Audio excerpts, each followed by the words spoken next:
The Valiant Little Tailor, a fairy tale by the Brothers Grimm. One summer morning, a little tailor was sitting on his board near the window and working cheerfully with all his might when an old woman came down the street crying, "Good jelly to sell, good jelly to sell." The cry sounded pleasant in the little tailor's ears, so he put his head out of the window and called out, "Here, my good woman, come here if you want a customer."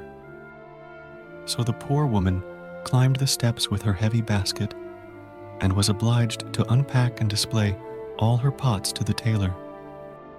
He looked at every one of them, and lifting all the lids, applied his nose to each, and said at last, "The jelly seems pretty good. You may weigh me out 4 half-ounces, or I don't mind having 1/4 pound."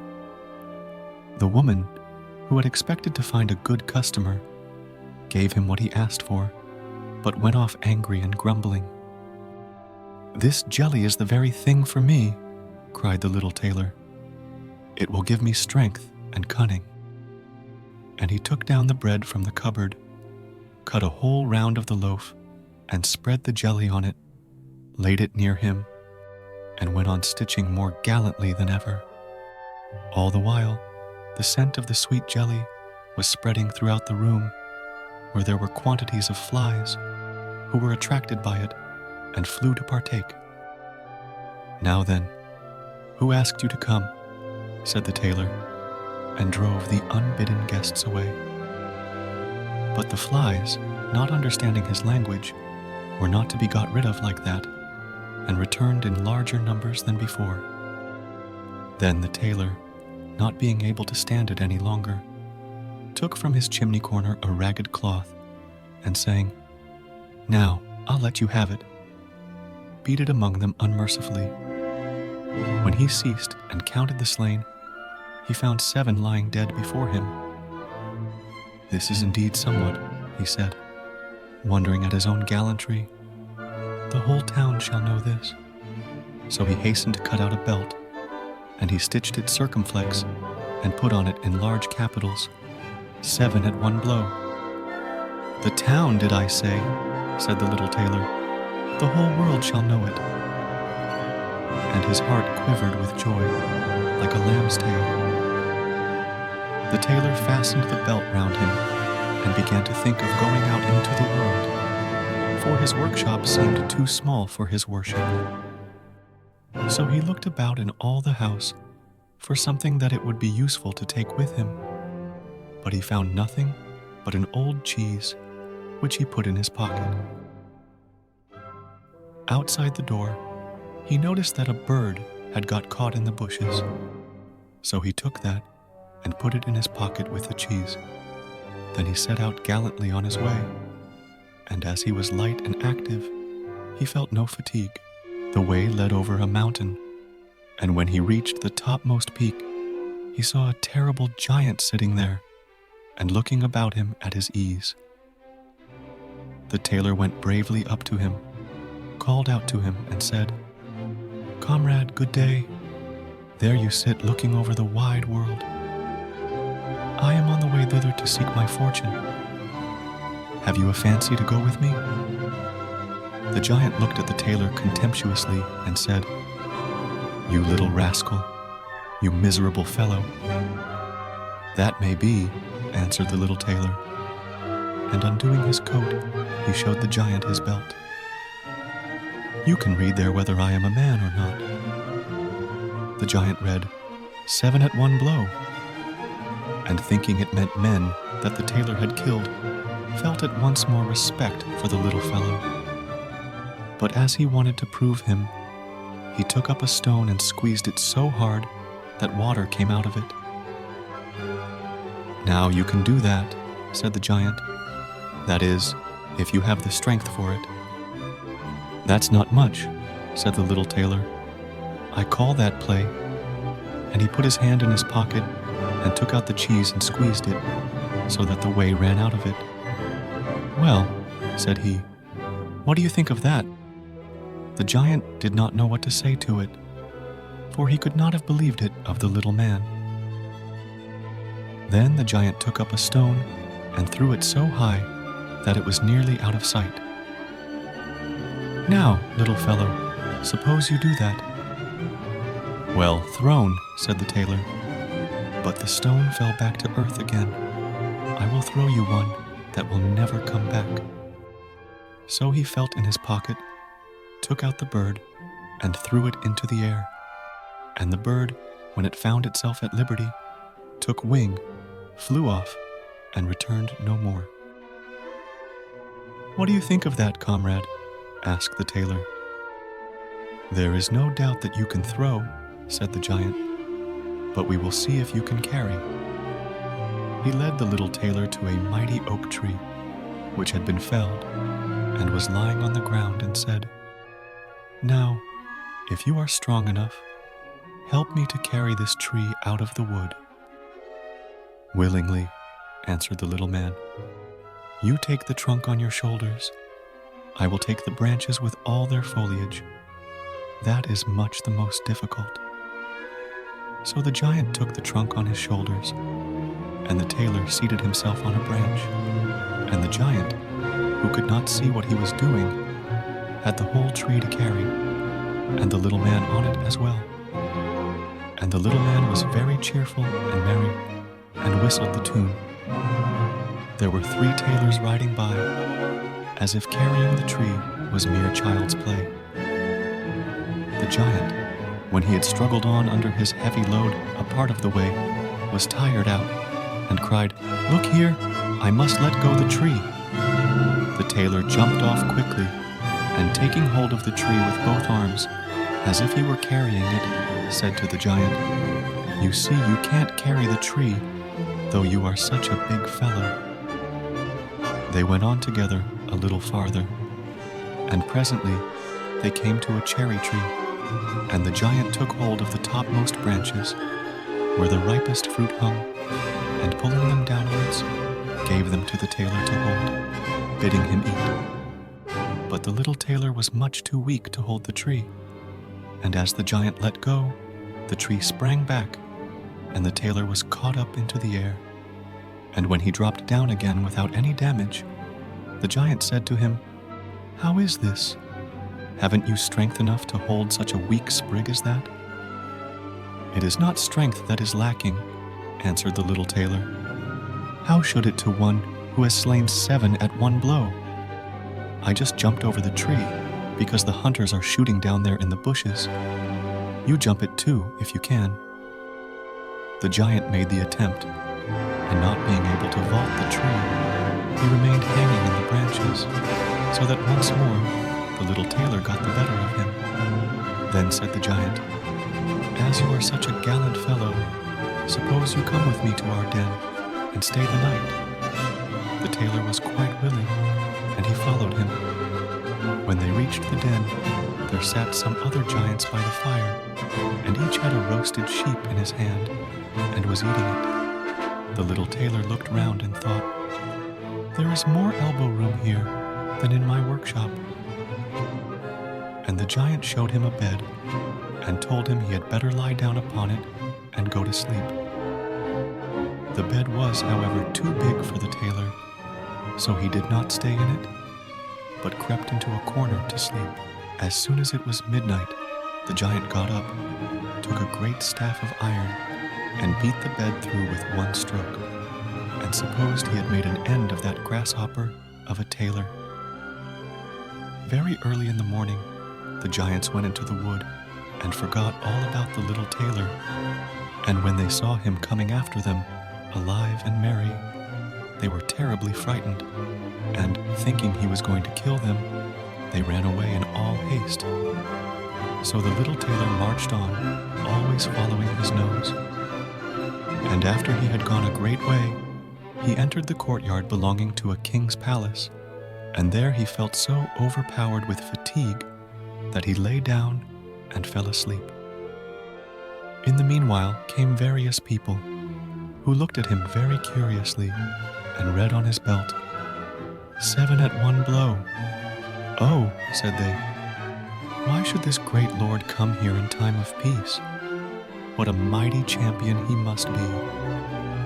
Then they went and told the king about him, and they thought that if war should break out, what a worthy and useful man he would be, and that he ought not to be allowed to depart at any price.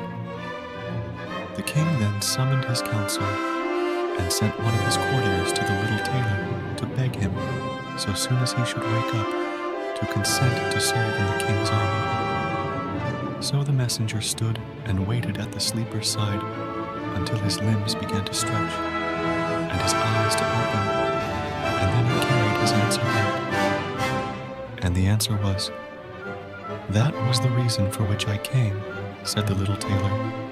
"I am ready to enter the king's service." So he was received into it very honorably, and a separate dwelling set apart for him. But the rest of the soldiers were very much set against the little tailor, and they wished him 1,000 miles away. "What shall be done about it?" they said among themselves. "If we pick a quarrel and fight with him, then 7 of us will fall at each blow. That will be of no good to us." So they came to a resolution and went all together to the king to ask for their discharge. "We never intended," said they, "to serve with a man who kills 7 at a blow." The king felt sorry to lose all his faithful servants because of one man, and he wished that he had never seen him and would willingly get rid of him if he might.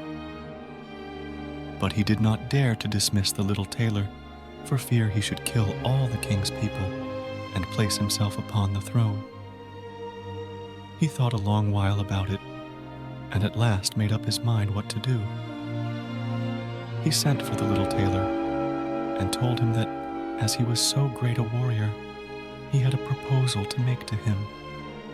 He told him that in a wood in his dominions dwelt 2 giants who did great damage by robbery, murder, and fire, and that no man durst go near them for fear of his life. But that if the tailor should overcome and slay both these giants, the king would give him his only daughter in marriage and half his kingdom as dowry, and that 100 horsemen should go with him to give him assistance. "That would be something for a man like me, one," thought the little tailor. "A beautiful princess and half a kingdom are not to be had every day." And he said to the king, "Oh yes, I can soon overcome the giants, and yet have no need of the 100 horsemen. He who can kill 7 at one blow has no need to be afraid of 2. So the little tailor set out, and the 100 horsemen followed him. When he came to the border of the wood, he said to his escort, "Stay here while I go to attack the giants." Then he sprang into the wood and looked about him right and left. After a while, he caught sight of the 2 giants. They were lying down under a tree asleep and snoring so that all the branches shook.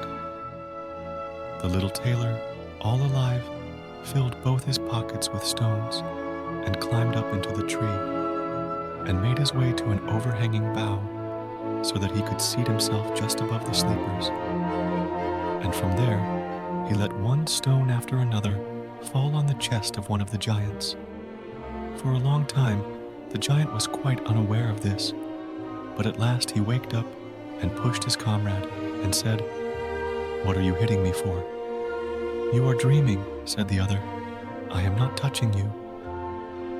And they composed themselves again to sleep, and the tailor let fall a stone on the other giant. "What can that be?" cried he. "What are you casting at me?" "I am casting nothing at you," answered the first, grumbling. They disputed about it for a while, but as they were tired, they gave it up at last, and their eyes closed once more. Then the little tailor began his game anew, picked out a heavier stone, and threw it down with force upon the first giant's chest. "This is too much," cried he, and sprang up like a madman, and struck his companion such a blow that the tree shook above them. The other paid him back with ready coin, and they fought with such fury that they tore up trees by their roots to use for weapons against each other, so that at last they both of them lay dead upon the ground. And now the little tailor got down. "Another piece of luck," said he, "that the tree I was sitting in did not get torn up too, or else I should have had to jump like a squirrel from one tree to another." Then he drew his sword and gave each of the giants a few hacks in the breast, and went back to the horsemen and said, "The deed is done. I have made an end of both of them, but it went hard with me. In the struggle they rooted up trees to defend themselves, but it was of no use. They had to do with a man who can kill 7 at one blow." "Then are you not wounded?" asked the horseman. "Nothing of the sort," answered the tailor. "I have not turned a hair." The horseman still would not believe it, and rode into the wood to see, and there they found the giants wallowing in their blood, and all about them lying the uprooted trees. The little tailor then claimed the promised boon, but the king repented him of his offer, and he sought again how to rid himself of the hero. "Before you can possess my daughter and the half of my kingdom," said he to the tailor, "you must perform another heroic act. In the wood lives a unicorn who does great damage. You must secure him. A unicorn does not strike more terror into me than 2 giants, 7 at one blow. That is my way," was the tailor's answer. So, taking a rope and an axe with him, he went out into the wood and told those who were ordered to attend him to wait outside. He had not far to seek. The unicorn soon came out and sprang at him, as if he would make an end of him without delay.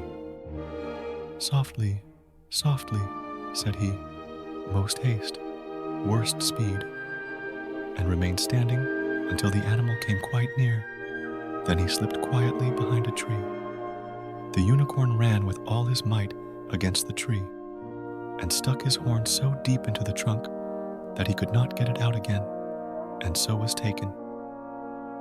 "Now I have you," said the tailor, coming out from behind the tree, and putting the rope round the unicorn's neck, he took the axe, set free the horn, and when all his party were assembled, he led forth the animal and brought it to the king. The king did not yet wish to give him the promised reward, and set him a third task to do. Before the wedding could take place, the tailor was to secure a wild boar which had done a great deal of damage in the wood. The huntsmen were to accompany him. "All right," said the tailor, "this is child's play." But he did not take the huntsmen into the wood, and they were all the better pleased, for the wild boar had many a time before received them in such a way that they had no fancy to disturb him. When the boar caught sight of the tailor, he ran at him with foaming mouth and gleaming tusks to bear him to the ground. But the nimble hero rushed into a chapel which chanced to be near, and jumped quickly out of a window on the other side. The boar ran after him, and when he got inside, the door shut after him, and there he was imprisoned, for the creature was too big and unwieldy to jump out of the window too. Then the little tailor called the huntsmen that they might see the prisoner with their own eyes, and then he betook himself to the king, who now, whether he liked it or not, was obliged to fulfill his promise, and give him his daughter and the half of his kingdom. But if he had known that the great warrior was only a little tailor, he would have taken it still more to heart. So the wedding was celebrated with great splendor and little joy, and the tailor was made into a king. One night the young queen heard her husband talking in his sleep and saying, "Now, boy, make me that waistcoat and patch me those breeches, or I will lay my yard measure about your shoulders." And so, as she perceived of what low birth her husband was, she went to her father the next morning and told him all, and begged him to set her free from a man who was nothing better than a tailor. The king bade her be comforted, saying, "Tonight leave your bedroom door open. My guard shall stand outside. And when he is asleep, they shall come in and bind him and carry him off to a ship, and he shall be sent to the other side of the world." So the wife felt consoled, but the king's water-bearer, who had been listening all the while, went to the little tailor and disclosed to him the whole plan. "I shall put a stop to all this," said he. At night, he lay down as usual in bed, and when his wife thought that he was asleep, she got up, opened the door, and lay down again. The little tailor, who only made believe to be asleep, began to murmur plainly, "Now, boy, make me that waistcoat and patch me those breeches, or I will lay my yard measure about your shoulders. I have slain 7 at one blow, killed 2 giants, caught a unicorn, and taken a wild boar. And shall I be afraid of those who are standing outside my room door?" And when they heard the tailor say this, a great fear seized them. They fled away as if they had been wild hares, and none of them would venture to attack him. And so the little tailor, all his lifetime, remained a king.